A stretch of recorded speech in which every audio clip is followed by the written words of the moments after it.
Bonjour. Aujourd'hui, on se penche sur une urgence médicale absolue, un cas où chaque minute, chaque seconde est vitale. On va parler de la myosite clostridienne. C'est une véritable course contre la montre.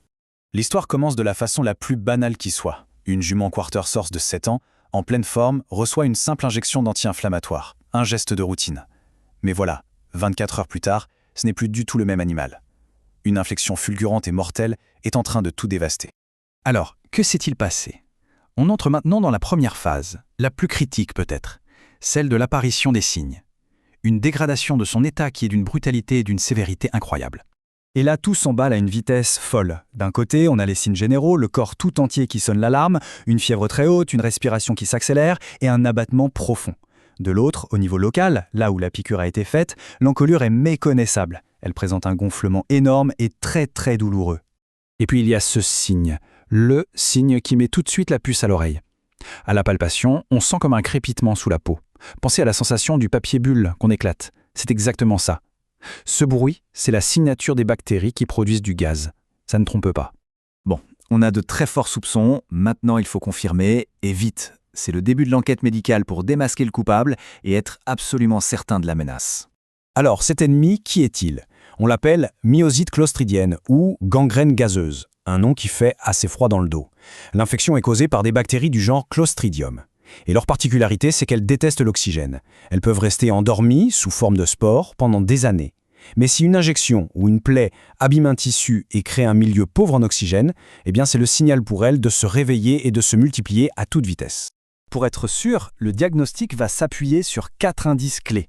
D'abord l'historique, la fameuse injection récente, et bien sûr ce crépitement sous la peau. Ensuite, on utilise l'imagerie. L'échographie va carrément montrer les bulles de gaz et le liquide dans les muscles. Troisième étape, on fait un prélèvement sur place qu'on envoie pour analyse. Et enfin, un dernier indice qui ne trompe pas, l'odeur. Les tissus infectés dégagent souvent une odeur rance très reconnaissable. Et là, c'est la preuve ultime, la confirmation. L'analyse du prélèvement arrive et, sous le microscope après une coloration spéciale, bingo, on les voit. Ces petits bâtonnets, ce sont bien elles, les bactéries Clostridium. Le coupable est formellement identifié. Le diagnostic est tombé. La course contre la montre devient frénétique. Chaque seconde est précieuse. On passe au traitement et il va falloir être radical. Ce n'est pas négociable. Ici, il n'y a pas de discussion possible. La seule et unique porte de sortie, c'est la chirurgie. Et elle doit être immédiate. Hésiter ne serait-ce que de quelques heures, c'est potentiellement condamner l'animal. C'est aussi simple et terrible que ça. L'intervention est impressionnante, on est d'accord, mais elle est absolument vitale.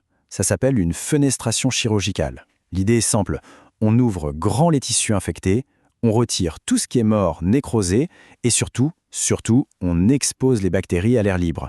L'oxygène, pour elles, c'est du poison pur. Ça stoppe net leur prolifération. Alors cette chirurgie radicale, est-ce que ça fonctionne? La réponse est dans ce chiffre, 81%. C'est le taux de survie quand cette opération agressive est faite sans attendre. C'est la preuve que cette approche directe et rapide est la seule qui paie. D'accord, donc la chirurgie, c'est la première ligne de défense, la plus cruciale. Mais pour gagner cette guerre, ça ne suffit pas. Il faut une attaque coordonnée sur 3 fronts. On vient de voir le premier, voyons maintenant les 2 autres. Le deuxième front d'attaque, ce sont les antibiotiques. Et là, la stratégie est vraiment bien pensée. Elle se fait en 2 temps. D'abord, on n'attend pas les résultats du labo. Dès la suspicion, on envoie la grosse artillerie. Des antibiotiques à large spectre par intraveineuse. Ensuite, une fois qu'on a la confirmation, on devient un sniper. On passe à un traitement ultra ciblé, avec de la pénicilline G et, un point essentiel, de la clindamycine. Cet antibiotique est crucial, car il fait plus que tuer les bactéries. Il les empêche de produire leurs toxines, ces poisons qui ravagent l'organisme. Et enfin, le troisième pilier, c'est tout le reste, les soins de soutien. Il faut aider le corps à tenir le choc. Ça veut dire des perfusions massives pour lutter contre l'intoxication et protéger les organes vitaux comme les reins. Ça veut dire aussi des anti-inflammatoires pour gérer la douleur et l'inflammation. Et bien sûr, une surveillance intensive, 24 heures sur 24. Et la bonne nouvelle, c'est que dans notre histoire, la jument s'en est sortie. Alors, au final, qu'est-ce qu'on peut bien retenir de cette expérience, de ce sauvetage au bord du gouffre? Si on devait résumer la recette du succès, ce serait ce trio gagnant. Premièrement, la chirurgie, immédiate et agressive. C'est la base, ce n'est pas négociable. Deuxièmement, les antibiotiques en mode intensif et ciblé pour éliminer la bactérie et ses toxines. Et troisièmement, les soins de soutien pour que tout l'organisme puisse surmonter l'épreuve. C'est l'action combinée de ces 3 éléments qui fait toute la différence.